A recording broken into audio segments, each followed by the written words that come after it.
ഞങ്ങൾ കേൾപ്പിച്ചത് ആർ വിശ്വസിച്ചിരിക്കുന്നു. യഹോവയുടെ ഭുജം ആർക്ക് വെളിപ്പെട്ടിരിക്കുന്നു.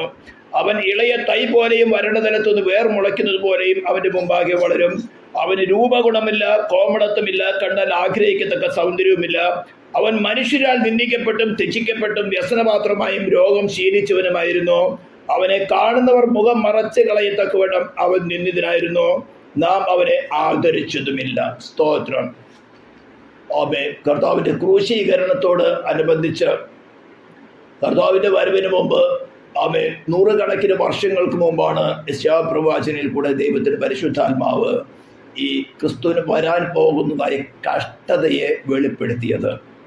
ആമേൻ.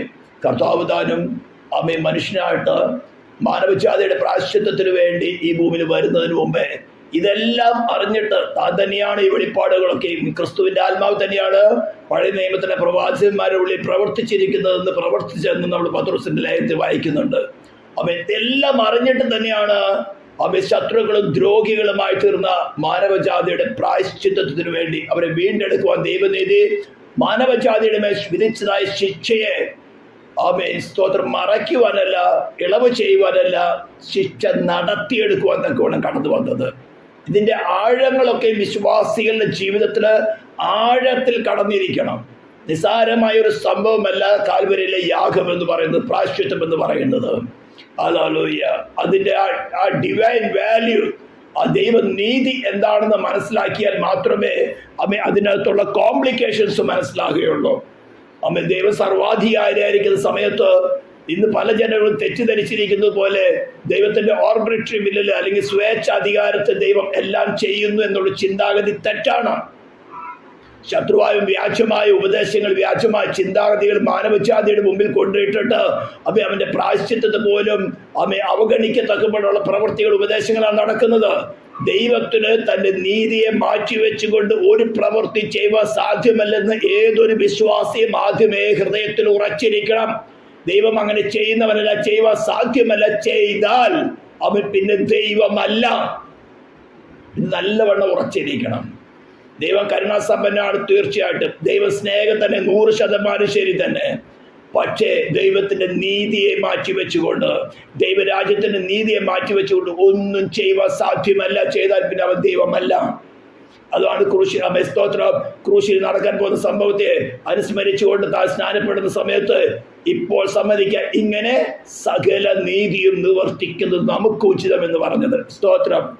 ഹല്ലേലൂയ. അതൊക്കെ വലിയ ലോങ് ആയിട്ടുള്ള സബ്ജക്റ്റുകൾ ആയതുകൊണ്ട് ഇവിടെ വിവരിക്കാൻ സാധിക്കില്ല. എന്നാൽ അതിനെ മുൻകൂട്ടി കണ്ടുകൊണ്ട് ക്രിസ്തുവിന്റെ ആത്മാവില് യെശയ്യാ പ്രവാചകൻ കൂടെ പ്രവചിച്ച ചില സംഭവങ്ങളുടെ, ക്രൂശിൽ താൻ അനുഭവിക്കാൻ പോകുന്ന പല സംഭവങ്ങളുടെയും പല വിഷയങ്ങളുടെയും ഒരു സ്മരണയാണല്ലോ യെശയ്യാ പ്രവചനം 53-ാം അധ്യായം.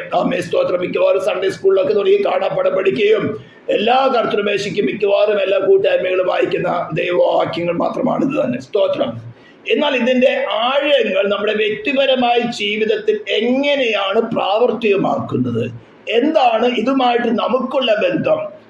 ക്രിസ്തുവിനോട് ചേരുവാൻ സ്നാനപ്പെട്ടവരായ നമുക്ക് ഈ വാക്യങ്ങളുമായിട്ടുള്ള ബന്ധം എന്താണെന്ന് ശരിക്കും മനസ്സിലാക്കി തരുവാണ് ഞാൻ ആഗ്രഹിക്കുന്നത്. ഇന്ന് ക്രിസ്ത്യൻഡത്തില് അനേക തിയോളജിയൻസ്, നമ്മെ വലിയ PhD ഡിഗ്രി ഉള്ളവർ പോലും ശരിക്കും മനസ്സിലാക്കാത്ത കാര്യങ്ങളാണെന്ന് ഇവിടെ നാം ചിന്തിക്കാൻ പോകുന്നത്. ഞങ്ങൾ കേൾപ്പിച്ചത് ആർ വിശ്വസിച്ചിരിക്കുന്നു? സുവിശേഷം കേട്ടിട്ട് ആർ വിശ്വസിച്ചിരിക്കുന്നു? എന്നിട്ട് പറയാണ് യഹോവയുടെ ഭുജം ആർക്ക് വെളിപ്പെട്ടിരിക്കുന്നു? ഇപ്പൊ എന്നെ ലൈവായിട്ട് കേൾക്കുന്നവർക്കൊക്കെയും സ്തോത്രം. ഇത് കഴിഞ്ഞ 2 ദിവസം മുമ്പേ ഒന്നുകൂടി വിവരിച്ചതാണ്. മിക്കവാറും പല ക്ലാസ്സുകൾ വിവരിക്കാറാണ്. സുവിശേഷം കേട്ട് വിശ്വസിച്ചാൽ ഫസ്റ്റ് സംഭവിക്കുന്നത് ഉയർത്തെഴുന്നേറ്റവനായ ക്രിസ്തുവിന്റെ പുനരുദ്ധാന ശക്തി, അതായത് യഹോവയുടെ ഭുജം തന്നെ അവരുടെ സോളിൽ വെളിപ്പെടുന്നതാണ്. ഞങ്ങൾ കേൾപ്പിച്ചത് ആർ വിശ്വസിച്ചിരിക്കുന്നു? വിശ്വസിച്ചിട്ട് യോഹന്നാൻ തന്റെ സുവിശേഷത്തിന്റെ കൺക്ലൂഷനായിട്ട് പറഞ്ഞിരിക്കുന്നത് യേശുവിനെ കുറിച്ച് അനേക വിഷയങ്ങൾ എഴുതുവാനുണ്ട്. എന്നാൽ ഇത്രയും കാര്യങ്ങൾ എഴുതിയിരിക്കുന്നത് യേശു ദൈവപുത്രനായ ക്രിസ്തു എന്ന് നിങ്ങൾ അറിഞ്ഞിട്ട് സ്തോത്രം വിശ്വസിച്ചിട്ട് നിങ്ങൾക്ക് ജീവൻ ഉണ്ടാകേണ്ടതിന് എഴുതിയിരിക്കുന്നു. അപ്പൊ കേൾപ്പിച്ചത് വിശ്വസിക്കുന്ന ഒരു വ്യക്തിയെ സംബന്ധിച്ചിടത്തോളം ഫസ്റ്റ് അവന് ഉള്ളിൽ നടക്കേണ്ടത്, അവൻ ജീവനില്ലാത്ത അവസ്ഥയിൽ നിന്ന് ജീവനുള്ളവനായിട്ട് വീണ്ടും ജനനം പ്രാപിച്ചവനായിട്ട് ആഗ്രഹിക്കണം, രൂപാന്തരപ്പെടണം, കൺവെർഷൻ നടക്കണം. അത് നടക്കാത്തതിന്റെ വിഷയം ഒന്നുകിൽ വിശ്വസിച്ചിട്ടില്ല, അല്ലെങ്കിൽ വിശ്വാസം എന്നതിന്റെ ഡെഫിനിഷൻ എന്താണെന്ന് മനസ്സിലാക്കിയിട്ടില്ല, യേശുവിന്റെ ഡീപ് നെസസിറ്റി എന്താണെന്ന് ഹൃദയത്തിൽ മനസ്സിലാക്കിയിട്ടില്ല. യേശുവിനെ കുറിച്ചുള്ള ചരിത്രപരമായ നോളജ് ഉണ്ടായിരിക്കാം, യേശുവിനെ കുറിച്ചുള്ള ഹിസ്റ്റോറിക്കൽ നോളജ് ഉണ്ടായിരിക്കാം, അതിനുള്ള വിശ്വാസം ഉണ്ടായിരിക്കാം. പക്ഷേ അത് വിശ്വാസമല്ല, നോളജ് മാത്രമാണ്. അതുകൊണ്ട് വീണ്ടും ജനനം നടക്കില്ല, യഹോവയുടെ ഭുജം വെളിപ്പെട്ടിട്ടില്ല. അനേക സുവിശേഷകന്മാരും ഈ വെളിപ്പെടുക എന്നുള്ള വാക്ക് തെറ്റായ രീതിയിലാണ് മനസ്സിലാക്കിയിരിക്കുന്നത്. ദൈവവചനത്തിൽ യേശുവിനെ കുറിച്ചുള്ള മഹത്വമേറിയ കാര്യങ്ങൾ മനസ്സിലാക്കി കിട്ടുന്നതാണ് വെളിപ്പാട് എന്നാണ് മിക്കവരും ചിന്തിച്ചിരിക്കുന്നത്. അത് ഒരു പരിധി വരെ ശരിയാണ്. അങ്ങനെ മനസ്സിലാക്കിയിട്ട് അവന് നമ്മുടെ വ്യക്തിപരമായ ജീവിതത്തിൽ നമ്മുടെ സോളിൽ അത് അനുഭവിച്ചറിയാത്തോടത്തോളം അത് വിശ്വാസമല്ല. ആ വിശ്വാസത്തിന് ശക്തിയില്ല, ജീവനില്ല. യേശു ദൈവപുത്രനായ ക്രിസ്തു തന്നെ എന്ന് വിശ്വസിച്ചിട്ട് നിങ്ങൾക്ക് ജീവൻ ഉണ്ടാകേണ്ടതിനാണ് ഈ സുവിശേഷം എഴുതിയതെന്ന്. അവേ സ്തോത്രം. ക്രിസ്തുവിന്റെ ഉയർത്തെഴുന്നേൽപ്പിന് ശേഷം ഏകദേശം 890 അവ 790 യോഹന്നാൻ സുവിശേഷം എഴുതുന്നത്. സ്തോത്രം. അപ്പൊ സുവിശേഷം കേട്ടിട്ട് വിശ്വസിച്ചാൽ നടക്കേണ്ട സംഭവമാണ് യഹോവയുടെ ഭുജം നമുക്ക് വ്യക്തിപരമായിട്ട് വെളിപ്പെടണം. യഹോവയുടെ ഭുജം എന്ന് പറഞ്ഞ മൈറ്റി ആമാണ്. വിശ്വാസിക്ക് ആത്മീയ ഗോളത്തിൽ അവർ രാജാക്കന്മാരാണ്, ഭീരുക്കളല്ല. ഇന്നും ശത്രുവിന്റെ മുമ്പിൽ അടിപ്പതറി നിൽക്കുവാനുള്ള കാരണം അവരുടെ സോളില് യേശുവിനെ കുറിച്ചുള്ള നോളജ് അറിയാം. ദൈവവചനത്തിൽ യേശുവിനെ കുറിച്ച് പറഞ്ഞിരിക്കുന്ന കാര്യങ്ങളെ കുറിച്ച് വെളിപ്പാടുകളുണ്ട്. പക്ഷെ വ്യക്തിപരമായ ജീവിതത്തിൽ അതിന് യാതൊരു അനുഭവമില്ല. അതുകൊണ്ട് ഇത് കേൾക്കുന്നത് റെക്കോർഡ് ചെയ്ത് യൂട്യൂബിൽ ഇടുന്നുണ്ട്. ഇത് കേൾക്കുന്നവർ ആരെങ്കിലും ഈ ഒരു അനുഭവം ഇല്ലെങ്കിൽ ദയവ് ചെയ്ത് ദൈവസ്ഥനിൽ മുഴങ്കാൽ മടക്കി, കർത്താവ് ഞാൻ നിന്റെ സുവിശേഷം കേട്ടിരിക്കുന്നു, ഞാൻ അറിഞ്ഞിരിക്കുന്നു, ഞാനത് ശരിയാണെന്ന് അംഗീകരിച്ചിരിക്കുന്നു, പക്ഷെ അതെന്നിൽ വിശ്വാസമായി പരിണമിക്കത്തക്കവിടെ യഹോവയുടെ ഭുജം ഉയർത്തെഴുന്നേറ്റ് സ്വർഗത്തിന് ഭൂമിയിൽ സകല അധികാരമുള്ളവനായി ഭൂരാജാക്കന്മാർക്ക് അധിപതിയായ അവേ ആദ്യരും അന്തിരുമായ അനേക വിശേഷണങ്ങളുണ്ട്. സ്തോത്രം. ദേവാധിദേവനായ കർത്താദി കർത്താവായ താൻ മാത്രം അമർത്തുതിയുള്ളവനായ അവൻ സകലത്തെയും ഭരിക്കുന്നവനായിക്കൊണ്ട് ആ നീ എന്നിലൊന്ന് വെളിപ്പെടണം. നിങ്ങളിൽ വെളിപ്പെട്ട് നിങ്ങളിൽ കൂടെയും സ്വർഗത്തിലും ഭൂമിയിൽ സകല അധികാരം നടത്തുന്നവനാണ് ഉയർത്തെഴുന്നേറ്റവനായി ക്രിസ്തു. ഭീരു അല്ല. ഇത് ബന്ധികോസ്തു ഗോളം, ആത്മീയ ഗോളം മറ്റു ദുഷ്പ്രവൃത്തികളുടെ മുമ്പിൽ അധംപതിച്ചു പോകുവാനുള്ള കാരണം ഇതാണ്. വ്യാജ മന്ത്രപ്രവൃത്തികൾ, ക്ഷുദ്രപ്രവൃത്തികൾ ചെയ്തുകൊണ്ട് ക്രിസ്തീയ ഗോളത്തെ ഒതുക്കിക്കളയുന്ന, വിശ്വാസ ഗോളത്തെ ഒതുക്കിക്കളയുന്ന അധർമ്മികൾ ജയിക്കുവാനുള്ള കാരണം ഇതാണ്. യഹോവയുടെ ഭുജം എന്താണെന്ന് മനസ്സിലാക്കിയിട്ടില്ല. മനസ്സിലാക്കിയ ഭുജത്തെ അവ ശരിയായി സോളിൽ വെളിപ്പെട്ട് കിട്ടിയിട്ടില്ല. പെന്തക്കോസ്തിൽ ചേർന്നു, ക്രിസ്തുവിനോട് ചേർന്ന് സ്നാനപ്പെട്ടു, ആത്മനിറവ് പ്രാപിച്ചു എന്നൊക്കെ പറഞ്ഞുകൊണ്ട് നടക്കുന്നതേ ഉള്ളൂ. സോളിൽ ക്രിസ്തുവിനെ വെളിപ്പെട്ട് കിട്ടിയിട്ടില്ല. അനേക ഉദാഹരണങ്ങൾ നമുക്ക് വേണമെങ്കിൽ എടുക്കാം. ഒരു ഇൻസ്റ്റിറ്റ്യൂട്ട് വായിക്കുന്ന സുവിശേഷം യോഹന്നാന്റെ സുവിശേഷം തന്നെ 21-ാം അധ്യായം എടുക്കാം. അപ്പൊ രണ്ടും കൂടെ നമുക്കൊന്ന് ചിന്തിക്കാം. യോഹന്നാന്റെ സുവിശേഷം 21-ാം അധ്യായം. ഇതൊന്നും നേരത്തെ പ്രിപ്പയർ ചെയ്തൊരു മെസ്സേജ് അല്ല. സമയത്ത് പ്രാർത്ഥിക ആരാധനയ്ക്ക് ഇരുന്ന സമയത്ത് ദൈവത്തിന്റെ ആത്മാക്കളുടെ മെസ്സേജ് മാത്രമാണ്. ഞാൻ 20 വേഴ്സ് 30 എന്ന് വായിക്കുകയാണ്. യോഹന്നാൻ എഴുതിയ സുവിശേഷം 20-ാം അധ്യായത്തിന്റെ 30-ാം വായിക്കാൻ ഞാൻ നേരത്തെ 2 പ്രാവശ്യം പറഞ്ഞ് വായിക്കുന്നു മാത്രമേ ഉള്ളൂ. ഈ പുസ്തകത്തിൽ എഴുതിയിരിക്കുന്നതല്ലാതെ മറ്റനേക അടയാളങ്ങൾ യേശു തന്റെ ശിഷ്യന്മാർ കാണുക ചെയ്തു. എന്നാൽ യേശു ദൈവപുത്രനായി ക്രിസ്തു എന്ന് നിങ്ങൾ വിശ്വസിക്കേണ്ടതിനും വിശ്വസിച്ചിട്ട് അവന്റെ നാമത്തിൽ നിങ്ങൾക്ക് ജീവൻ ഉണ്ടാകേണ്ടതിനും എഴുതിയിരിക്കുന്നു. അപ്പൊ യേശുവിനെ കുറിച്ച് വിശ്വസിച്ചിട്ട് അവന്റെ പുനരുദ്ധാന ശക്തി സോളിൽ അനുഭവിക്കുന്നില്ലെങ്കിൽ അതിന്റെ അർത്ഥം ഒന്നുകിൽ വിശ്വസിച്ചിട്ടില്ല, അല്ലെങ്കിൽ വിശ്വാസം എന്താണെന്ന് മനസ്സിലാക്കിയിട്ടില്ല, അല്ലെങ്കിൽ വിശ്വാസം ശരിയായ വിശ്വാസമല്ല. ദയവ് ചെയ്ത് നിങ്ങളുടെ വിശ്വാസത്തെ നിങ്ങൾ തന്നെ പരിശോധിക്കുക. വിശ്വാസത്തെ പരിശോധിക്കുന്നതോട് തെറ്റുകയില്ല. നിങ്ങൾ വിശ്വാസത്തിൽ നിലനിൽക്കുന്നു എന്ന് നിങ്ങളെ തന്നെ പരിശോധിപ്പിക്കുന്ന ഒരു കമാൻഡ്മെന്റ് ആയിട്ട് അപ്പോസ്തലൻ പൗലോസ് പരിശുദ്ധാത്മാവിനാൽ 2 Corinthians 13th chapter എഴുതി തന്നിരിക്കുന്നതാണ്. അത് തെറ്റല്ല. അത് നിങ്ങൾ അവർ മാറ്റുന്നതോട് തെറ്റില്ല. കർത്താവ് ഞാൻ ശരിയായ വിശ്വാസത്തിൽ, കാരണം ഇത് നിങ്ങളുടെ സോളിനെ ബാധിക്കുന്നത്, നിങ്ങളുടെ നിത്യജീവൻ, നിങ്ങളുടെ നിത്യത എവിടെ ചെലവഴിക്കുന്നു എന്ന വിഷയത്തെ ബാധിക്കുന്ന വിഷയമാണിത്. ഹല്ലേലൂയ. എന്നിട്ട് അതിന്റെ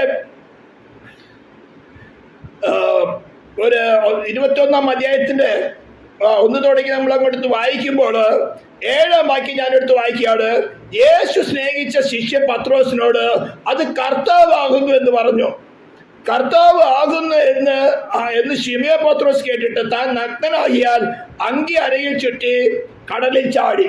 ഇവിടെ അതിന്റെ ചരിത്രത്തിന്റെ അതിന്റെ പശ്ചാത്തലം എന്ന് പറഞ്ഞാല് അത് ശിഷ്യന്മാരിൽ ചില പേര് യേശുവിന്റെ പുനരുദ്ധാനം കഴിഞ്ഞു, അവർക്ക് അവിടെ എവിടേക്ക് വെളിപ്പെട്ടു, താൻ മരിച്ചവിടെ ഉയർത്തെഴുന്നേറ്റിരിക്കുന്നത് അവിടേക്ക് നഗ്ന നേത്രങ്ങൾക്ക് കാണത്തക്ക വേണം, അവിടെ വിശ്വാസം ഉറപ്പിക്കാത്തക്ക വേണം, തന്റെ പ്രവൃത്തികളെ മുന്നോട്ട് കൊണ്ടുപോകുവാൻ ഒരു വശത്തെ കല്ലറയുടെ മുമ്പിൽ നിന്ന് തന്നെ അവ ശത്രുക്കളായവര് കാവൽക്കാര് മഹാപുരോഹിതന്മാരിന്ന് കൈക്കൂലി വാങ്ങിയിട്ട് ആമേ സ്തോത്രം, അവൻ ഞങ്ങൾ ഉറങ്ങുന്ന സമയത്ത് അവന് ശിഷ്യന്മാർ വന്ന് അവനെ കട്ടുകൊണ്ടുപോകുന്ന കള്ളപ്രചരണം നടക്കുമ്പോൾ അതേ കല്ലറയുടെ മുമ്പിൽ തന്നെയാണ് തന്റെ പുനരുദ്ധാനത്തിന്റെ സുവിശേഷമായിട്ട് മഗ്ദലക്കാരി പറയും മറ്റു സഹോദരിമാർ ശിഷ്യന്മാരുടെ അടുക്കൽ വന്നത്. ഒരേ കല്ലറയുടെ മുമ്പിൽ തന്നെ 2 വാർത്തകള്, ഒന്ന് വ്യാജ വാർത്തയും മറ്റൊന്ന് അത് സത്യ സുവിശേഷം പ്രചരിക്കുകയാണ്. വ്യാജ വാർത്ത പരത്തിയവർ കൈക്കൂലി വാങ്ങി അല്ലെങ്കിൽ തങ്ങൾക്ക് വേണ്ടുന്നത് സമ്പാദിച്ചുകൊണ്ട് കള്ളം പ്രചരിപ്പിച്ചുകൊണ്ട് യേശുവിന്റെ പുനരുദ്ധാനത്തെ മറയ്ക്കുന്ന സമയത്ത് അവൻ ക്രൂശിക്കപ്പെട്ടവരായി ക്രിസ്തുവിനെ അന്വേഷിച്ച സഹോദരിമാര് ക്രൂസിന്റെ സുവിശേഷമായിട്ട് മുന്നോട്ട് പോവുകയാണ്. അങ്ങനെ ചില ദിവസങ്ങൾ കഴിഞ്ഞപ്പോൾ അപ്പസ്തലന്മാര് വേണ്ടതായിട്ടുള്ള വിശ്വാസം ഒരുപാടില്ലായിരുന്നു. അവർ പഴയ തൊഴിലിലേക്ക് പോയി. യോഹന്നാൻ, അതിശ്രേഷ്ഠനായ യോഹന്നാനുണ്ട്, പത്രോസ് ഉണ്ട്, മറ്റു ചില ശിഷ്യന്മാരുണ്ട്. അവർ പഴയ മീൻ പിടിക്ക തൊഴിലിലേക്ക് പോയി. അങ്ങനെ മീൻ പിടിച്ച് ഒന്നും കിട്ടാതിരിക്കുന്ന സമയത്താണ് പ്രഭാത കാലത്ത് കർത്താവ് അവർക്ക് വെളിപ്പെടുന്നത്. അവിടെ ആവശ്യം എന്താണെന്ന് മനസ്സിലാക്കി. അവിടെ വയറിന്റെ ആവശ്യം, ആഹാരം ആവശ്യമാണ്. അവർക്ക് വേണ്ടി ബ്രേക്ക്ഫാസ്റ്റ് പ്രാതൽ ഒരുക്കി വെച്ചുകൊണ്ട് തന്നെയാണ് കർത്താവുന്നത്. അത്രയും പേര് നിൽക്കുന്നത് യോഹന്നാന് മാത്രമേ വെളിപ്പെട്ടുള്ളൂ അത് കർത്താവാണെന്ന്. അവിടെ മാനുഷികമായ നേത്രങ്ങൾ കൊണ്ട് പത്രോസും കാണുന്നുണ്ട്, യോഹന്നാനും കാണുന്നുണ്ട്, മറ്റു കൂടെയുള്ള എല്ലാവരും കാണുന്നുണ്ട്. പേര് എഴുതിയിട്ടുണ്ട്. ശിമോൻ പത്രോസും ദിദിമോസ് എന്ന തോമാസും ഗലീലയിലെ കാനായിലെ നഥനയേലും ശെബദി മക്കളും അവന്റെ ശിഷ്യന്മാര് വേറെ 2 പേരും ഒരുമിച്ച് കൂടിയിരുന്നു. ശിമോൻ പത്രോസ് അവരോട് ഞാൻ മീൻ പിടിക്കാൻ പോകുന്നു എന്ന് പറഞ്ഞു. ഞങ്ങൾ പോരുന്നെന്ന് അവർ പറഞ്ഞു. അപ്പൊ ഒരു 5 പേരിലും കൂടുതലുണ്ട്. അപ്പൊ എല്ലാവരും തന്നെ അവിടെ വന്നു നിൽക്കുന്ന ആ വ്യക്തിത്വത്തെ മനസ്സിലാക്കി. പക്ഷേ യോഹന്നാന് മാത്രമേ അത് ആത്മാവിൽ വെളിപ്പെട്ടുള്ളൂ അത് കർത്താവാകുന്നു.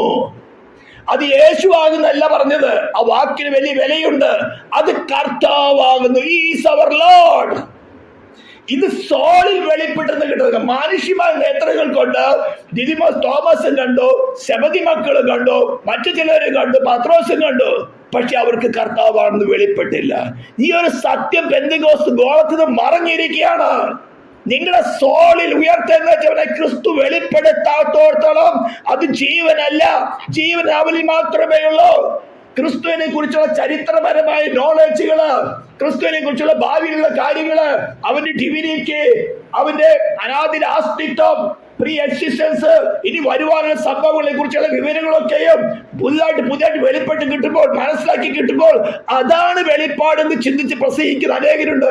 ഓഫ് കോഴ്സ് അത് ശരി തന്നെയാണ്. പക്ഷെ അവിടെ പൂർണ്ണമാകുന്നില്ല. പൂർണ്ണമാകണമെങ്കിൽ അവന്റെ പുനരുദ്ധാന ശക്തി നിങ്ങൾ വ്യക്തിപരമായിട്ട് അനുഭവിച്ചറിയണം. അനുഭവിച്ചറിയുമ്പോൾ മാത്രമേ നിങ്ങൾക്ക് പരീക്ഷയെ ജയിക്കാൻ പറ്റുള്ളൂ. നിങ്ങൾ പാപം വിട്ടൊഴിഞ്ഞത് എങ്ങനെയാണ്? ഒരു ഉദാഹരണം നിങ്ങൾക്ക് പേഴ്സണലായിട്ട് മനസ്സിലാക്കത്തക്കോണം പറയാം. നിങ്ങൾ പാപം വിട്ടൊഴിഞ്ഞത് എങ്ങനെയാണ്? ആദാമിൽ നിങ്ങൾ പാപികളായിരുന്നു. ആദാമിൽ നിങ്ങൾ പാപം ചെയ്തതിന് ശിക്ഷ വഹിക്കുന്ന സമയത്ത് ആദാമിൽ നിങ്ങളും ഉണ്ടായിരുന്നു. ദൈവത്തിന്റെ സമയത്ത് നിങ്ങൾ ഭൂമിയിൽ വെളിപ്പെട്ടത് മാത്രമേ ഉള്ളൂ. ആ പാപത്തിന്റെ ശിക്ഷ വഹിച്ചുകൊണ്ട് തന്നെയാണ് നിങ്ങൾ ഭൂമിയിൽ വന്നത്. അതിന്റെ ഡിഫറെന്റ് മാനിഫെസ്റ്റേഷൻസ് ആണ് നിങ്ങളിൽ കൂടെ നടക്കുന്ന പാപ പ്രവൃത്തികൾ എന്ന് പറയുന്നത്. ആ പാപവും പാപപ്രവൃത്തികളും ഡിഫറെന്റ് ആണ്. ആ പാപത്തിനാണ് ക്രൂശിൽ ദൈവം ന്യായം വിധിച്ച് തന്റെ ക്രോധാക്കി തന്റെ പുത്രന്റെ മേൽ പകർന്നുകൊണ്ട് അവനെ വിശ്വസിക്കുന്ന ഏവർക്കും സൗജന്യമായ നീതീകരണ വാഗ്ദത്തം ചെയ്തിരിക്കുന്നത്. റോമസ് 3:25. ഹല്ലേലൂയ, സ്തോത്രം. അവനെ വിശ്വസിച്ച് അവനെ കൈക്കൊള്ളുമ്പോഴാണ് മരിച്ചിരിക്കുന്ന നിങ്ങളിൽ ജീവൻ വ്യാപരിക്കുന്നത്. അതാണ് യോഹന്നാൻ പറയുന്നത്. നഥനയേലിനെ വിളിക്കുന്ന സംഭവം തുടങ്ങി, അവൻ പത്രോസിനെ അന്ത്രോസിനെ വിളിക്കുന്ന സംഭവം തുടങ്ങി. ഓരോ സംഭവങ്ങളും ഓരോ അത്ഭുതങ്ങളും വിവരിച്ചിട്ട് അവന്റെ ഡിവിനിറ്റിയെ പ്രൂവ് ചെയ്യുന്ന ഓരോ സംഭവങ്ങളും. ആദ്യം വചനം ഉണ്ടായിരുന്നു, വചനം ദൈവത്തോടു കൂടിയായിരുന്നു, വചനം ദൈവമായിരുന്നു, അവൻ ആദ്യം ദൈവത്തോടു കൂടിയായിരുന്നു, അവൻ മുഖാന്തരം സകലം ഉളവായിരുന്നു, അവനെ കൂടാതെ ഉളവായതല്ല. വചനം ജഡമായിട്ടിരുന്ന് കൃപയും സത്യവും നിറഞ്ഞ് മനുഷ്യരായി പാർത്തുന്നൊക്കെ പറഞ്ഞുകൊണ്ട് അവന് ഡിവിനിറ്റിയെ പ്രൂവ് ചെയ്ത് അവസാനത്തിൽ സുവിശേഷത്തിന്റെ കൺക്ലൂഷൻ പറയാണ്. ഈ പുസ്തകത്തിൽ എഴുതിയിരിക്കുന്ന അല്ലാതെ അനേക കാര്യങ്ങൾ പറയാനുണ്ട്. എന്നാൽ യേശു ദൈവപുത്രനായ ക്രിസ്തു എന്ന് വിശ്വസിച്ചിട്ട് നിങ്ങൾക്ക് അവന്റെ നാമത്തിൽ ജീവൻ ഉണ്ടാകേണ്ടതിന്, ഹിസ്റ്റോറിക്കലായിട്ട് വിശ്വസിക്കുന്നത് കൊണ്ട് ജീവൻ ഉണ്ടാകുന്നില്ല. ജീവൻ നിങ്ങളുടെ ഉള്ളിലേക്ക് വരണം. മരിച്ചിരിക്കുന്ന നിങ്ങളുടെ ഹ്യൂമൻ സ്പിരിറ്റ് വീണ്ടും ജീവിക്കണം. അത് ജീവിക്കണമെങ്കിൽ അവൻ പുനരുദ്ധാനം ഉയർത്തുക എന്ന് വെച്ചാൽ ക്രിസ്തു നിങ്ങളിൽ വസിക്കണം. ക്രിസ്തുവിന്റെ ആത്മാവ് നിങ്ങളിൽ വരണം. അത് വരണമെങ്കിൽ ചില വിഷയങ്ങളുണ്ട്. അവിടെയാണ് ഇത് അനുഭവിക്കാത്ത ഒരു ബുദ്ധി കൊണ്ടുള്ള പ്രമാണത്തിൽ പല തിയോളജികൾ സ്ഥാപിച്ച് ഡോക്ടറേറ്റ് എടുത്തുകൊണ്ട് പുസ്തകങ്ങൾ എഴുതി പഠിപ്പിക്കുന്നത്. സെൽഫിനെ ഡിനൈ ചെയ്യണം. ക്രിസ്തു ഉയർത്തേന്ന് വെച്ചാൽ ക്രിസ്തു തന്റെ സിംഹാസനത്തെ നമ്മുടെ സോളിൽ ഇരിക്കുന്ന ഫ്ലഷുമായിട്ട് ഷെയർ ചെയ്യുന്നവനല്ല.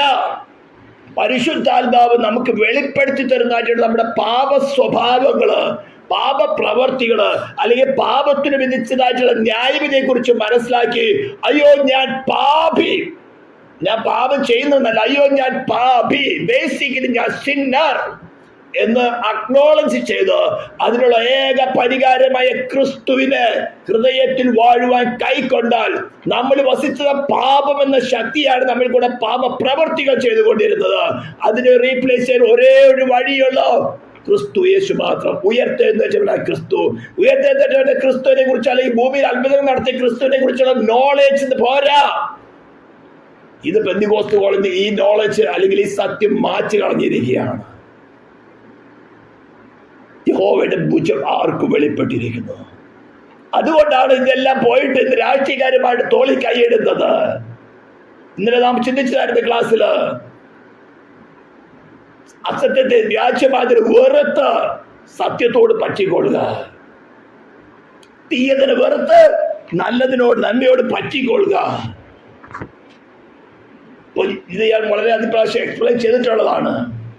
അപ്പൊ നമ്മൾ പാപപ്രവൃത്തി വിട്ടൊഴിഞ്ഞത് എങ്ങനെയാണ്? ഒരു എക്സാമ്പിൾ പറയാണ്.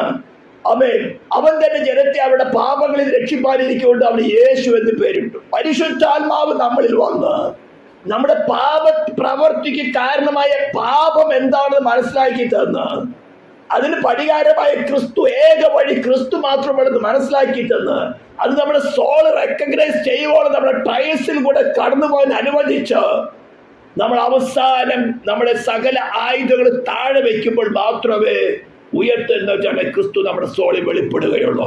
ഈ ഒരു സത്യത്തെ മറച്ചു കളഞ്ഞുകൊണ്ട് ഇന്ന് പ്രാണനെ പരിപോഷിപ്പിക്കുന്ന, പ്രാണന്റെ ആഗ്രഹങ്ങൾക്ക് ഇച്ഛകൾക്ക് സ്റ്റിമുലേറ്റ് ചെയ്തു വെച്ചുള്ള സുവിശേഷ പ്രസംഗങ്ങള് സൈത്താന്റെ ദുഷ്ടാത്മാക്കളുടെ ആത്മാവിൽ പ്രസംഗിച്ചുകൊണ്ട് മനുഷ്യരെ ലോകത്തോട് നിരപ്പിക്കുകയാണ് ചെയ്തത്. സുവിശേഷം തന്നിരിക്കുന്നത് ലോകത്തെ ക്രിസ്തു മുഖാന്തരം ദൈവത്തോട് റീകൺസൈൽ നിരപ്പിക്കുവാനാണ് തന്നിരിക്കുന്നത്. അപ്പോൾ ഞങ്ങൾ കേൾപ്പിച്ചത് ആർ വിശ്വസിച്ചിരിക്കുന്നു, യഹോവയുടെ ഭുജം ആർക്ക് വെളിപ്പെട്ടിരിക്കുന്നു, ഇതിനെക്കുറിച്ച് ചെറിയൊരു വിവരണമേ തന്നുള്ളൂ. നിങ്ങൾ തന്നെ ഒന്ന് ആലോചിച്ച് നോക്കാം. അടുത്ത് നമുക്ക് ചിന്തിക്കുവാനുള്ളതാണ് സ്തോത്രം. അവൻ ഇളയ തൈ പോലെയും വരണനിലത്തുനിന്ന് വേർമുളയ്ക്കുന്നത് പോലെയും അവന്റെ സന്നിധിയിൽ വളരും. ഇതാണ് ക്രൂശിക്കപ്പെട്ടവരായി ക്രിസ്തുവിന്റെ സുവിശേഷം ഏറ്റെടുത്തുകൊണ്ട് ക്രിസ്തുവിനോട് ചേരുവാൻ സ്നാനപ്പെട്ടിരിക്കുന്ന വ്യക്തിയുടെ ജീവിതം എങ്ങനെയാണെന്ന് പറഞ്ഞിരിക്കുന്നത്? അവൻ ഇളയ തൈ പോലെയും വരണ്ട നിലത്തൊന്ന് വേർ മുളയ്ക്കുന്നത് പോലെയും യഹോവയുടെ മുമ്പിൽ വളരും. ക്രിസ്തുവിനെ കുറിച്ച് പറഞ്ഞിരിക്കുന്നതാണ്. അതേ അനുഭവം തന്നെയാണ് ക്രിസ്തുവിനോട് ചേരുവാൻ സ്നാനപ്പെട്ടിരിക്കുന്ന ഒരു വ്യക്തിയെ സംബന്ധിച്ച് പ്രത്യാശിക്കേണ്ടത്. ഇന്ന് വ്യാജമായ സുവിശേഷങ്ങളിൽ കൂടെ ക്രിസ്തുവിൽ സന്തോഷമാണ്, ആനന്ദമാണ്, ഈ ലോകത്തിന് നന്മകളും അലങ്കാരങ്ങളും കൊണ്ട് അനുഗ്രഹിക്കപ്പെടുന്ന വ്യാജ സുവിശേഷ വ്യാജ വാർത്തകൾ കേട്ട് അല്ലെങ്കിൽ അത്തരം സ്പിരിറ്റുകൾ വ്യാപരിക്കുന്നതും അവിടെ വസിക്കുന്നത് കൊണ്ട് തന്നെ ശരിയായി വിശ്വസത്തിൽ ഇറങ്ങിയവർ പോലും ഇത്തരം സ്പിരിറ്റിന് കീഴ്പ്പെട്ടു പോവുകയാണ്. യഥാർത്ഥ വിശ്വാസിയുടെ ആരംഭ ജീവിതം എന്ന് പറഞ്ഞ് ഇളയ തൈ പോലെയോ വരണ്ട നിലത്തുനിന്ന് വേർ മുളയ്ക്കുന്നത് പോലെ, വരണ്ട നിലത്തുനിന്ന് വേർ മുളയ്ക്കുന്നത് ഇമ്പോസിബിൾ ആണ്. എന്നാൽ അങ്ങനത്തെ അവസ്ഥയിലാണ് യേശു മനുഷ്യരായിട്ട് ഭൂമിയിൽ ജീവിച്ചത്. അവനിൽ ആശ്രയിക്കുന്ന ഒരു ദൈവ പൈതലിന്റെ അവസ്ഥ അതാണ്. നല്ലവണ്ണം ഹൃദയത്തിൽ ഉറയ്ക്കണം. ഒരു പക്ഷെ നിങ്ങൾ സ്നാനപ്പെട്ട സമയത്തൊന്നും കേട്ടിട്ടില്ലായിരിക്കും. ഇപ്പോൾ നിങ്ങളുടെ വ്യക്തിപരമായി നിങ്ങൾ യഥാർത്ഥത്തിൽ ക്രിസ്തുവിനെ അനുഗമിക്കാൻ ആഗ്രഹിക്കുന്നെങ്കിൽ നിങ്ങളുടെ വ്യക്തിപരമായ ജീവിതത്തിൽ ഇത്തരം അനുഭവങ്ങൾ ഉണ്ടാകും. വരണ്ട നിലത്തൊന്നുപോലെ ചുറ്റുപാടും ആത്മീയ ഗോളം വരണ്ട അവസ്ഥയായിട്ട് നിങ്ങൾക്ക് മനസ്സിലാകും. ഭയപ്പെടേണ്ട. പറഞ്ഞെന്താണ്? ഇളയ തൈ പോലെയും വരണ്ട നിലത്തുനിന്ന് വേർ മുളയ്ക്കുന്നത് പോലെയോ യഹോവയുടെ സന്നിധി വളർന്നവനെയാണ് നിങ്ങളുടെ ഹൃദയത്തിൽ വാഴുവാൻ കർത്താവായി സ്വീകരിച്ചത്, ലോർഡായി സ്വീകരിച്ചത്. അവൻ നിങ്ങളിൽ വസിച്ചുകൊണ്ട് നിങ്ങളുടെ ചുറ്റും ആത്മീയ ഗോളത്ത് ഒരു തുള്ളി വെള്ളം പോലും ഇല്ലാത്ത വരണ്ട അവസ്ഥയാണെങ്കിലും ഇളയ തൈ പോലെ നിങ്ങളാണെന്ന് തോന്നുമെങ്കിലും അവൻ നിങ്ങളിൽ വസിച്ചുകൊണ്ട് നിങ്ങൾക്ക് തരുന്ന പ്രേരണകളിൽ വിശ്വസിച്ചാൽ നിങ്ങൾക്കും അവനെ പോലെ യഹോവയുടെ സന്നിധിയിൽ വളർന്നു വരാം. ഇതാ ക്രൂശിക്കപ്പെട്ടവനായ ക്രിസ്തുവിന്റെ സുവിശേഷം. പാലും തേനും ഒഴുകുന്ന ദേശം ഇവിടെയല്ല. കാനാൻ കടന്നതിന് ശേഷമാണ് പാലും തോഴും. അതിക്ക് മുമ്പ് മരുഭൂമി യാത്രയാണ്. മരുഭൂമിയിലുള്ള വിഷപ്പാമ്പുകള്, തേളുകള്, വന്യമൃഗങ്ങള്, ഇതൊക്കെ മരുഭൂമിയിൽ. പക്ഷേ മരുഭൂമിയിൽ കൂടെ ഇതിനെ ജയിച്ചവനായി മുൻപടയ്ക്കും പിൻപടയുമായിട്ട് അവരെ രാവും പകൽ യാത്ര ചെയ്തൊക്കെ വേണം. പകൽ മേഘസ്തംഭത്തിലും രാത്രി അഗ്നിസ്തംഭത്തിലും നിങ്ങളുടെ ഹൃദയത്തിൽ വാഴുവാൻ സ്വീകരിച്ചവൻ സ്വർഗത്തിലും ഭൂമിയിൽ സകല അധികാരമുള്ളവനാണ്. മരുഭൂമിയിലെ വെള്ളവും പാറയെ പിളർന്നുകൊണ്ടുള്ള വെള്ളവും മന്നയും മാത്രമേ ഉള്ളൂ. ബട്ടറും ജാമുമില്ല, ഇറച്ചി കലകളില്ല, മത്തങ്ങയില്ല, വെള്ളരിക്കയില്ല. ഇതൊക്കെ ശരിക്ക് മനസ്സിലാക്കിയിട്ട് വേണം. എനിക്ക് മന്ന മതി. മന്ന എന്ന് പറഞ്ഞെന്താ? ഇതാണ് പറഞ്ഞ യഹോവയുടെ ഭുജമാർക്ക് വെളിപ്പെട്ടിരിക്കുന്നു. യഹോവയുടെ ഭുജം തന്നെയാണ് മന്ന. എന്നെ തിരുന്നവൻ എൻ മൂലം ജീവിക്കും. നിങ്ങളുടെ മരുഭൂമി യാത്രയിൽ കട്ടതകൾ വരുമ്പോൾ, ഞെരുക്കങ്ങൾ വരുമ്പോൾ, ലോർഡ് എനിക്ക് മന്ന മതി, ഉയർത്തെഴുന്നേറ്റവനെ നിന്നെ മതി, യഹോവയുടെ ഭുജം എനിക്ക് വെളിപ്പെട്ടാൽ മതി, എനിക്കിതിന് അതിജീവിക്കാൻ സാധിക്കും. അല്ലെങ്കിൽ നിങ്ങൾ തളർന്നു പോകും. ലോകത്തോട് കോംപ്രമൈസ് ചെയ്തതും പെന്തക്കോസ്തലി മറ്റാത്മീയ ഗോളം ലോകത്തോട് കോംപ്രമൈസ് ചെയ്തവരാണ് അനേകരും. കത്തോലിക്ക പിന്നെ അതിനെ ചീഞ്ഞളിഞ്ഞ് കിടക്കുന്നതാണ്. മറ്റ് ഓർത്തഡോക്സ് മറ്റ് സമുദായങ്ങൾ അത് ചീഞ്ഞളിഞ്ഞ് കിടക്കുകയാണ്. ഞങ്ങൾ വലിയവരാണ് പ്രശംസിച്ചുകൊണ്ട് നടക്കും. ബോഷ്ക്ക് വിശ്വസിക്കുമാരും വ്യാജത്തിന്റെ വ്യാപാര ശക്തി ദൈവം തന്നെ അയച്ചിരിക്കുന്നതാണത്. തീയതിന് വെറുത്ത് നല്ലതിനോട് പറ്റിക്കൊള്ളുക. അപ്പൊ ഇളയ തൈ പോലെ വരണ്ട നിലത്തുനിന്ന് വേർ മുളയ്ക്കുന്ന പോലെയും അവന്റെ മുമ്പാകെ വളരും. അവന് രൂപഗുണമില്ല, കോമളത്വമില്ല, കണ്ടാൽ ആഗ്രഹിക്കത്തക്ക സൗന്ദര്യമില്ല. മറ്റുള്ളവർ കാണുമ്പോൾ ഇവനൊന്നുമല്ല. ക്രൂശിക്കപ്പെട്ടവരായ ക്രിസ്തുവിന്റെ സുവിശേഷം ഏറ്റെടുക്കുന്നതിന്റെ അവസ്ഥയെ കുറിച്ചാണ് പറഞ്ഞിരിക്കുന്നത്. അവന് രൂപഗുണമില്ല, കോമളത്വമില്ല, കണ്ടാൽ ആഗ്രഹിക്കത്തക്ക സൗന്ദര്യമില്ല. എന്താ? നിങ്ങളൊന്ന് പുറമെ ആത്മീയ ഗോളത്തിലുള്ള സോഷ്യൽ മീഡിയയിൽ ഒന്ന് പരിശോധിച്ച് നോക്കിയാൽ മതി. എങ്ങനെയാണ് ശുശ്രൂഷകന്മാർ നിൽക്കുന്നതെന്ന്. കോമളത്വം ഉണ്ടാക്കുവാൻ, രൂപഗുണമുണ്ടാക്കുവാൻ, മറ്റു പലതും മറ്റുള്ള ആർട്ടിഫിഷ്യൽ കാര്യങ്ങൾ ചെയ്തുകൊണ്ട് ഞാൻ അവരാരും കുറ്റം പറയാൻ വിധിക്കുവാനല്ല പറഞ്ഞത്. നിങ്ങളുടെ വ്യക്തിപരമായ ജീവിതത്തിൽ ഇത്തരം അനുഭവങ്ങൾ വരുമ്പോൾ യെസ്, ഞാൻ റൈറ്റ് ട്രാക്കിലാണ്, ക്രൂശിക്കപ്പെട്ടവൻ ക്രിസ്തുവിന്റെ ട്രാക്കിലാണ്, എനിക്ക് പ്രശംസയല്ല കിട്ടേണ്ടത്. അടുത്ത വാക്യം പറഞ്ഞിരിക്കുന്നതാണ്, അവൻ മനുഷ്യരാൽ നിന്ദിക്കപ്പെട്ടും ത്യജിക്കപ്പെട്ടും വ്യസനപാത്രമായും രോഗം ശീലിച്ചവനുമായിരുന്നു. ഇതാണ് ക്രൂശിക്കപ്പെട്ടവരെ ക്രിസ്തുവിന്റെ പാതി നിങ്ങൾക്ക് ലഭിച്ചിരിക്കുന്നത്. വ്യസനപാത്രമായും നിന്ദിക്കപ്പെട്ടും വ്യസനപാത്രമായും രോഗം ശീലിച്ചവരുമായിരുന്നു. അവനെ കാണുന്നവർ മുഖം മറച്ചു കളയത്തക്കൊണ്ട് അവൻ നിന്ദിതനായിരുന്നു. കഴുത്തിൽ ആഭരണങ്ങളുമൊക്കെ ഊരി അടക്കുമ്പോൾ ബന്ധുക്കൾ തല മറച്ചു കളയും, മുഖം മറച്ചു കളയും. ഭയപ്പെടേണ്ട, എൻ്റെ കർത്താവിൻ്റെ മാർഗമാണ് ഞാൻ അനുഭവിക്കുന്നത്. അവൻ ഇളയ തൈ പോലെയും വരണ്ട നിലത്തുനിന്ന് വേർ മുളയ്ക്കുന്നത് പോലെയും യഹോവയുടെ സന്നിധി വളരും. ഇതാണ് ഇളയ തൈ പോലെയും വരണ്ട നിലത്തുനിന്ന് വേർ മുളയ്ക്കുന്നതിൻ്റെയും അവസ്ഥ എന്ന് പറഞ്ഞിരിക്കുന്നത്. ആമേൻ സ്തോത്രം. അവന്റെ രൂപഗുണമില്ല, കോപളത്വമില്ല, കണ്ടാൽ ആഗ്രഹിക്കത്തക്ക സൗന്ദര്യമില്ല. അവൻ മനുഷ്യ നിന്ദിക്കപ്പെട്ടു, വ്യസനപാത്രമായി രോഗം ശീലിച്ചവനുമായിരുന്നു. ഇതാണ് ക്രൂശിക്കപ്പെട്ടവന് ക്രിസ്തുവിന്റെ സുവിശേഷം. ഇത് നിങ്ങളുടെ വ്യക്തിപരമായ ജീവിതത്തിൽ അനുഭവിക്കുന്നുവെങ്കിൽ you are in the right track. അല്ല എങ്കിൽ മാനസാന്തരപ്പെടേണ്ട ആവശ്യകതയുണ്ട്. അല്ല, നിങ്ങൾ ഈ മാർഗത്തിൽ ഇത് അനുഭവിക്കുന്നുവെങ്കിൽ, അത് നിങ്ങൾ വ്യസനിക്കുന്നുവെങ്കിൽ, നിരാശപ്പെടുന്നുവെങ്കിൽ, നിങ്ങളുടെ ഹൃദയത്തിൽ പരിശോധന നടന്നുകൊണ്ടിരിക്കുകയാണ്, ടെംപ്ടേഷൻ നടന്നുകൊണ്ടിരിക്കുകയാണ്. ഉയർത്തെഴുന്നേൽപ്പിച്ചവനായ യഹോവയുടെ ഭുജം നിങ്ങളുടെ സോളിൽ വെളിപ്പെട്ടല്ലാതെ നിങ്ങൾക്ക് അതിനെ ഓവർകം ചെയ്യാൻ സാധ്യമല്ല. നിങ്ങൾ നിരാശപ്പെടുന്നുണ്ടോ? സംശയ വിചാരം ഉദിക്കുന്നുണ്ടോ? പിറുപിറുപ്പ് വായിൽ വരുന്നുണ്ടോ? ജസ്റ്റ് കോൾ ലോർഡ്, യഹോവയുടെ ഭുജം എനിക്ക് വെളിപ്പെട്ടേ പറ്റുള്ളൂ. ഇതിനെ ഓവർകം ചെയ്തവനായി ക്രിസ്തുവിനെ എനിക്ക് വെളിപ്പെട്ടേ ഒക്കെ ഉള്ളൂ, എന്നെ സഹായിച്ചേ ഒക്കെ ഉള്ളൂ. നിന്നെ കൂടാതെ എനിക്ക് ജീവിതമില്ല. ജയിക്കുന്നവൻ ഞാൻ എന്നോടുകൂടെ എൻ്റെ സിംഹാസനത്തിൽ വരം നൽകും. ചെറിയൊരു പ്രോമിസ് അല്ല നമ്മുടെ മുമ്പിൽ വെച്ചിരിക്കുന്നത്. അബ്രാഹാമിന്റെ മുമ്പിൽ, മോശയുടെ മുമ്പിൽ വെച്ചൊരു പ്രോമിസ് അല്ല. അവർക്കൊന്നും ഈ പ്രോമിസ് കൊടുത്തിട്ടില്ല. ജയിക്കുന്നവൻ ഞാൻ എന്നോടുകൂടെ എൻ്റെ സിംഹാസനത്തിൽ വരം നൽകും. ഞാനും ജയിച്ച്, വെറുതെ കിട്ടിയതല്ല, ഞാനും ജയിച്ച് എൻ്റെ പിതാവിനോട് കൂടെ അവന്റെ സിംഹാസനത്തിൽ ഇരുന്നത് പോലെ തന്നെ. ഈ പ്രത്യാശ നമ്മുടെ മുമ്പിൽ വെച്ചിട്ട് ഈ വാക്യങ്ങൾ നമ്മുടെ വ്യക്തിപരമായ ജീവിതത്തിൽ അനുഭവത്തിൽ വരുന്നുവെങ്കിൽ നമുക്കുണ്ടാകുന്ന റിയാക്ഷൻസ് എന്താണെന്ന് മനസ്സിലാക്കി അത് സന്തോഷിക്കാൻ പറ്റുന്നുവെങ്കിൽ you are in the right track.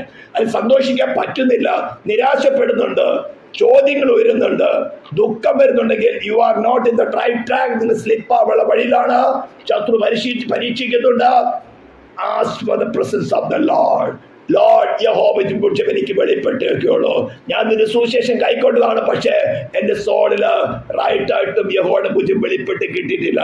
യഹോവയുടെ ഭുജം നിങ്ങൾക്ക് വെളിപ്പെട്ട് കിട്ടുന്ന മൂവ്മെന്റില് പരീക്ഷ നിങ്ങൾ വിട്ടു ഓടിപ്പോകും. You will be reinstated. ദൈവ കർത്താവ് വചനങ്ങളെ നിങ്ങൾ ശക്തീകരിക്കട്ടെ, ബലപ്പെടുത്തി നമുക്ക് പ്രാർത്ഥിക്കാം.